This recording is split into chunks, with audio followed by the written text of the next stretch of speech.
of Sheba. Gertrude Caton Thompson, the leader of the group, was determined to solve the riddle of Great Zimbabwe once and for all. Gertrude Caton Thompson was a formidable woman.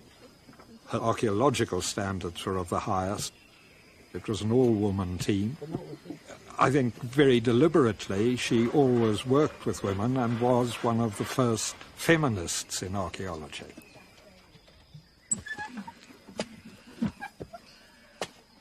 After weeks of digging, her team still hadn't found enough material to date the site. Demoralized, they sought another area worth exploring. Caton Thompson needed to locate unpillaged ruins. A determined explorer, she persuaded a friend to loan her an airplane.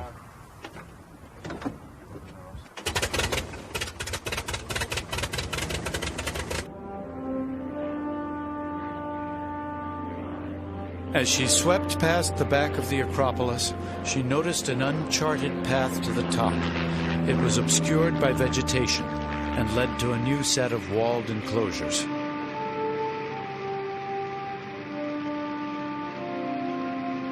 At last, she had found a place untouched by white hands.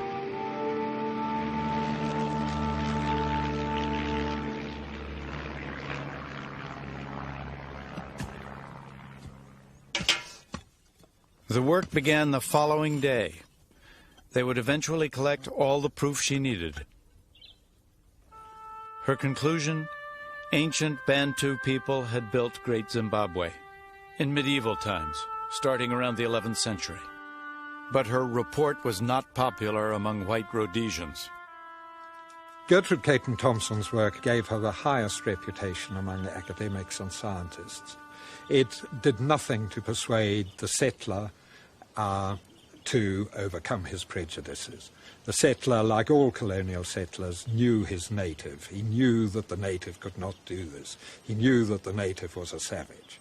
And nothing that anyone could do, either Caton Thompson or in the 50 years subsequent to her, were going to convince people with such strong racial prejudices that Great Zimbabwe was not exotic.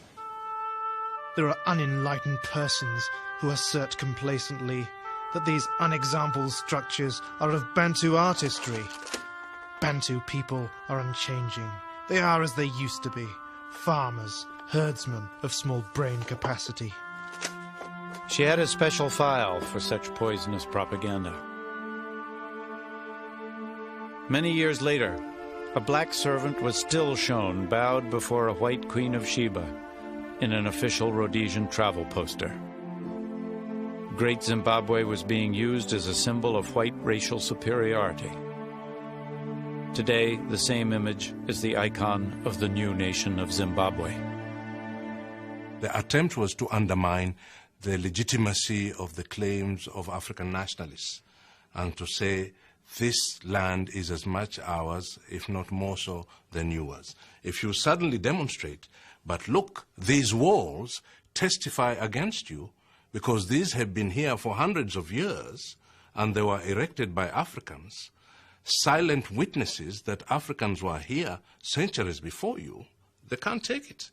So they say the witness is lying. It wasn't built by Africans. For centuries, Great Zimbabwe has suffered an entirely fictitious history. But what was this great African kingdom really like?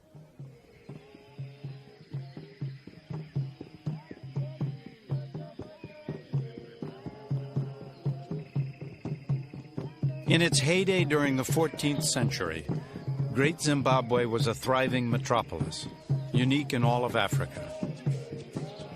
It was as big as London at the time, with a population as large as 18,000 crammed into just a few square miles. Inside its great stone walls was sub-Saharan Africa's oldest known urban culture. The noise must have been overwhelming.